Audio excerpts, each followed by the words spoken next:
और वो इस क्षेत्र से लोकसभा की सांसद भी रही हैं। आपकी बेटी, आपकी बहन कितनी सुशील, सज्जन और जिसके मन में कुछ कर गुजरने की है। क्योंकि मैं गाड़ी में साथ साथ जब मैं आया था, कुछ समय मेरी उनसे बातचीत हुई। वो इस क्षेत्र के लिए कुछ करना चाहती हैं और वो कहती हैं कि ये मेरे पूर्वजों ने, मेरे पिताजी ने, दादाजी ने और माताजी ने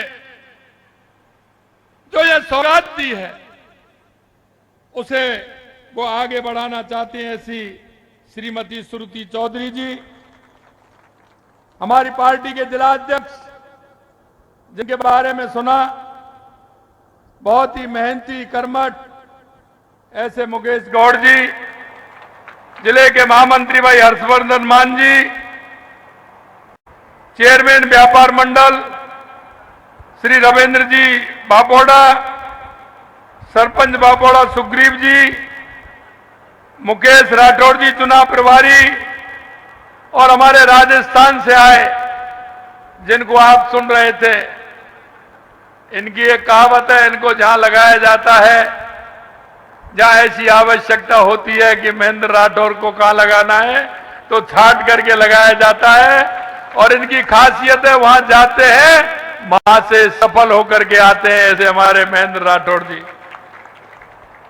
श्री शिव कुमार पारासर जी, राम प्रताप शर्मा जी, प्रोफेसर आत्म प्रकाश जी, सुरेश शर्मा जी, सुभाष पहलवान जी, मुनिपाल जी तंवर, हमारे झुंझुनू से हमारे कई बार जिले के उपाध्यक्ष और महामंत्री रहे भाई राजेश बाबल जी जहां आए, श्री नवीन जैन जी, अनिल शर्मा जी, और एक हमारे अलवर से हमारे रमेश रावत जी यहाँ आए हैं, और मंच पर विराजमान सभी नेतागण और मेरे इस गांव के सभी पूजा योग बुजुर्गों, नौजवान दोस्तों और मेरी माता बहनों, सबसे पहले तो मैं आपका अभिनंदन करता हूं, वंदन करता हूं, आप सभी को नमन करता हूं कि एक साथ आप सभी के दर्शन का लाभ मुझे मिला।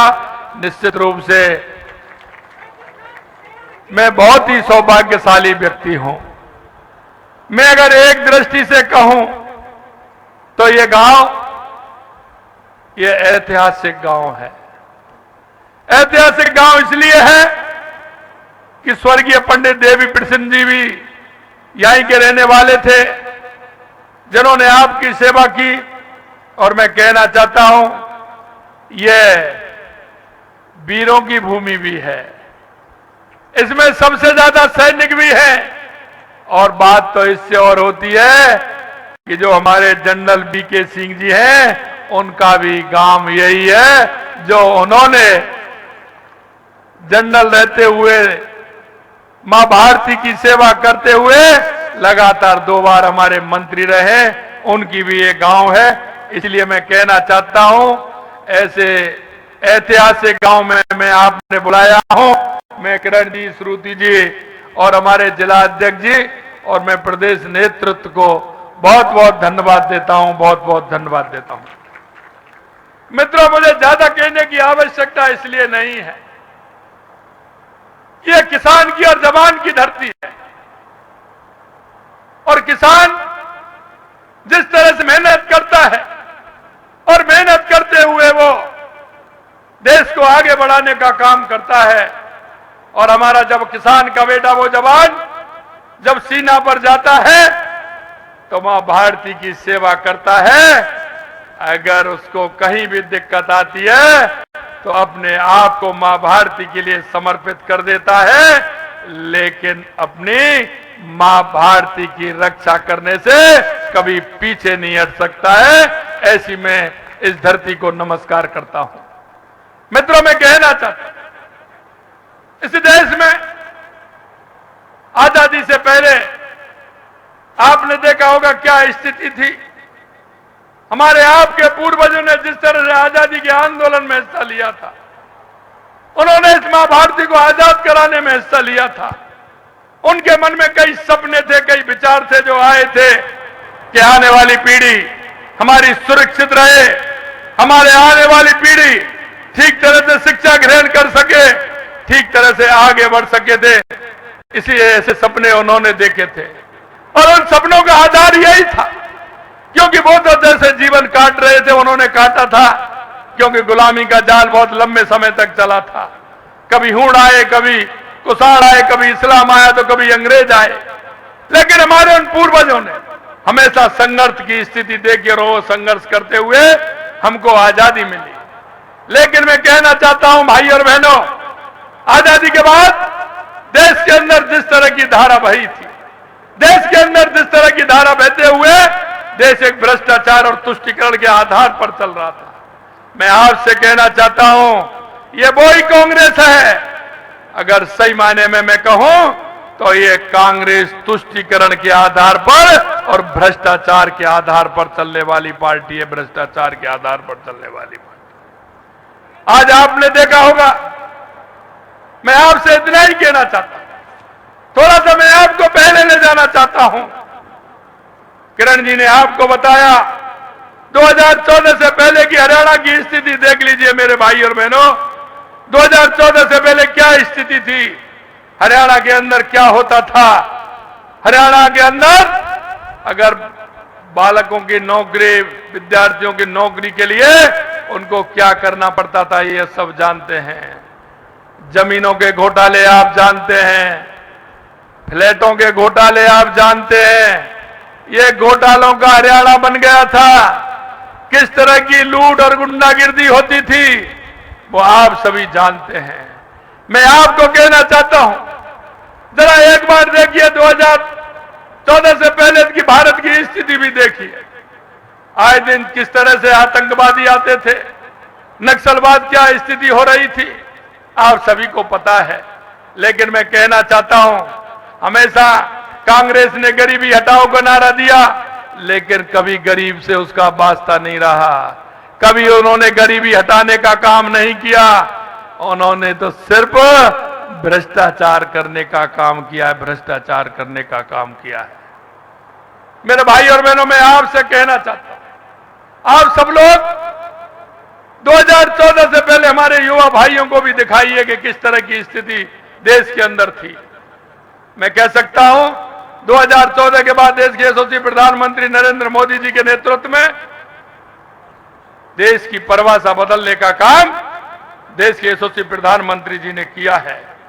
चाहे हमारे गरीब कल्याण की योजनाएं हों, चाहे हमारे विकास की योजनाएं हों, चाहे आतंकवाद नक्सलवाद का खात्मा हो या दुनिया में बढ़ता हुआ भारत का सम्मान हो।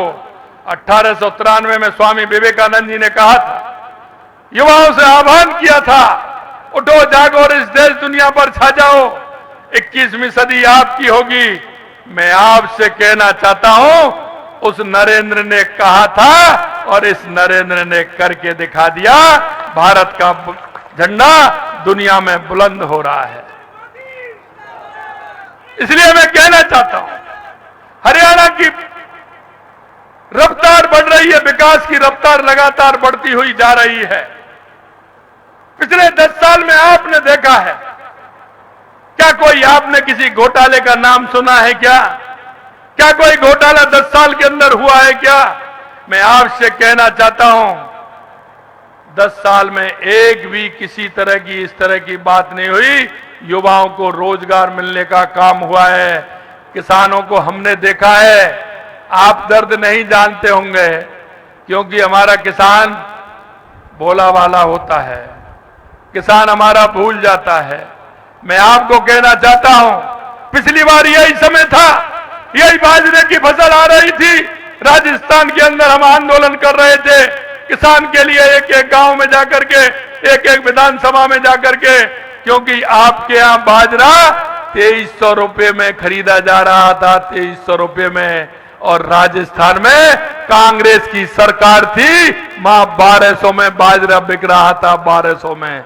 मैं आपसे कहना चाहता हूं, कांग्रेस की सरकार राजस्थान के अंदर थी, उसने एक भी एमएसपी पर पैसा नहीं बढ़ाया। भारतीय जनता पार्टी की हरियाणा में सरकार, उत्तर प्रदेश में सरकार, मध्य प्रदेश में सरकार, गुजरात में सरकार जहां 2300 रुपए में बाजरा खरीदा गया था और राजस्थान का किसान टुटुर टुटुर देख रहा था और मंडी में जब जाता था दादा 1200 रुपए में बेच करके आता था। कैसा लगता होगा उस किसान को। किसान भाइयों, मैं कहना चाहता हूं आप सभी से, सिर्फ किसान का नारा देने का काम कांग्रेस ने किया था। कभी किसान से नाता नहीं रहा, कभी मजदूर से नाता नहीं रहा। इन्होंने गरीबी हटाओ का नारा कब से चला आ रहा है, आप देखिए। और मैं कहना चाहता हूं आपसे, कांग्रेस के घोषणा पत्र जो ये आज अभी दिया है उसको भी देख लीजिए। हर 5 साल में कांग्रेस ने घोषणा पत्र दिए। कृपया उन घोषणा पत्रों को आप पढ़ लीजिए, आपकी आंखें खुल जाएंगी, आपकी आंखें खुल जाएंगी। इन्होंने किस तरह के वादे किए हैं, हमेशा जिस तरह के वादे करते हैं इनकी आदत बन गई है। चुनाव आता है ये अफवाह फैला देते हैं, चुनाव आता है झूठा घोषणा पत्र लागू कर देते हैं। मैं आपसे कहना चाहता हूं मेरे भाई और बहनों, मुझे प्रमाण की जरूरत नहीं है। आप इनका कोई भी घोषणा पत्र उठा करके देख लीजिए, इन्होंने उस घोषणा पत्र में क्या क्या वादे किए हैं और पूरा कितना किए हैं। जरा ये बात देख करके वोटिंग मशीन तक जाना, आपका मन कह देगा कि ऐसे झूठे वादा करने वाले जनता को बगलाने वालों का कोई वोट मांगने का अधिकार भी नहीं है, वोट मांगने का अधिकार भी नहीं है। मैं आपसे कहना चाहता हूं, क्योंकि इसलिए और कहना चाहता हूं, मैंने सुना, मेरे को बताया अध्यक्ष जी ने कि इस गांव में सबसे ज्यादा सैनिक हैं। अरे 40 साल से मांग कर रहे थे 1 रैंक 1 पेंशन की। अरे पूछो, मेरे बुजुर्ग मेरा सम्मान किया, मेरे को हैट पहनाया। उन सेना के नौजवानों से मैं पूछना चाहता हूं, कितनी बड़ी मांग थी आपकी? 40 साल से आप मांग कर रहे थे क्या? मांग कर रहे थे तो इस कांग्रेस के कान पर जूरे की क्या? अगर 1 रैंक 1 पेंशन का काम किया तो देश के यशस्वी प्रधानमंत्री नरेंद्र मोदी जी ने किया, नरेंद्र मोदी जी ने किया। मैं आपसे कहना चाहता हूं, कांग्रेस के युवा नेता राहुल गांधी विदेश में जाते हैं। अरे आप तो एक गांव के आदमी हैं, वो तो विपक्ष के नेता भी हैं और राष्ट्रीय पार्टी के अध्यक्ष भी रहे हैं। जरा उनके बोल तो सुन लीजिए। अरे जब बोल सुनेंगे तो हमारे गांव में काम करने वाला व्यक्ति भी उसके मन में मां भारती के प्रति जो श्रद्धा और भाव होगा, मां भारत के प्रति जो श्रद्धा और भाव होगा। अरे राहुल जी जरा सोचिए, आपने गांव खेत खलिहान तो नहीं देखा, लेकिन मां भारती के बारे में तो पढ़ा होगा, देश के बारे में तो सुना होगा। आप किस तरह की बात करते हैं, इसे तो मेरे गांव का वो मजदूर अनपढ़ वो भी इस तरह की बात नहीं करेगा जिस तरह की मां भारती के बारे में, देश के बारे में। साल्ला उनसे तुम्हारा क्या संबंध है, जरा ये तो बता दीजिए। उनसे कौन सी पुरानी रिश्तेदारी है, जरा उसका भी जिक्र कर दीजिए।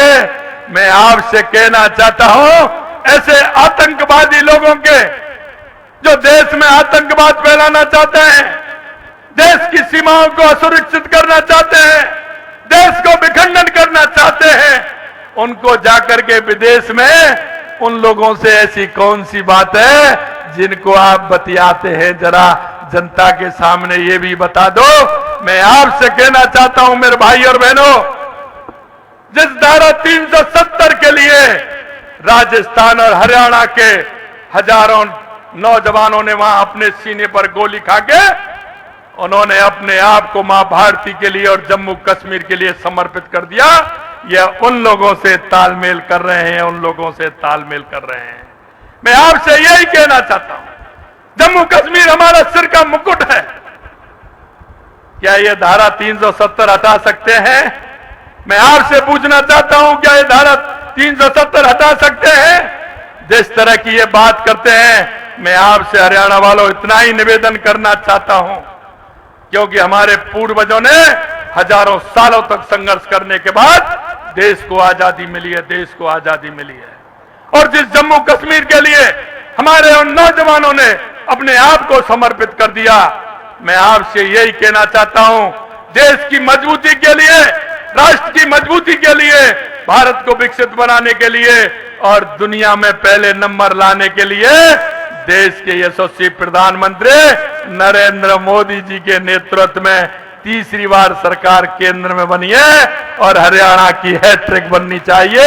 यह निवेदन करने के लिए मैं आपके बीच में आया हूं। मैं आपके बीच में इसलिए भी आया हूं क्योंकि मैं पड़ोसी हूं आपका। आपकी रिश्तेदारी आधे से ज्यादा इस क्षेत्र की मेरे राजस्थान के अंदर है। अरे 2-4 सीजन तो ऐसे आते हैं कि आप भी बारात लेकर के आते हो और कभी हम भी बारात लेकर के आते हैं। इसलिए मैं कहना चाहता हूं, आपको विश्वास दिलाता हूं, एक के बदले में 2 मुख्यमंत्री मिल रहे हैं, आपको 2-2 मुख्यमंत्री मिल रहे हैं। इसलिए मैं कहना चाहता हूं मेरे भाई और बहनों कि ताकत के साथ अपना कहीं भी हरियाणा के क्षेत्र में कोई हमारा भाई रिश्तेदार मिलने वाला बैठा हो, उसको फोन करिए और बताइए कि आज हरियाणा के अंदर भारतीय जनता पार्टी की सरकार बहुत जरूरी है, बहुत जरूरी है। और मैं इसलिए कहना चाहता हूं, यहां सब पढ़े लिखे और अच्छे लोग बैठे हैं, इसलिए मैं कहने का मन यह भी है कि जब देश की आजादी की लड़ाई लड़ी जा रही थी, जितने लोग लड़ाई लड़ रहे थे उससे ज्यादा तमाशा देखने वाले थे, तमाशा देखने वाले। वो तमाशा देखने वाले क्यों थे?